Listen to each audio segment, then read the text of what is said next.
How to use LinkedIn articles to establish authority. So for that, what you're going to do is, first of all, get in your LinkedIn, then tap on your profile, tap on settings right here.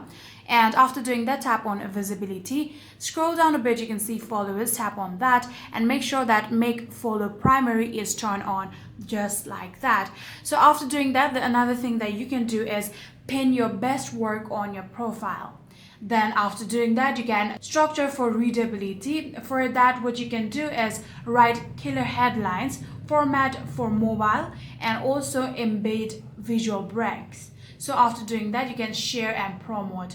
So in order to do that, you can write a teaser post, convert to a newsletter, and lastly, engage in the comments. Reply to every comment on your article to boost its visibility in LinkedIn algorithm.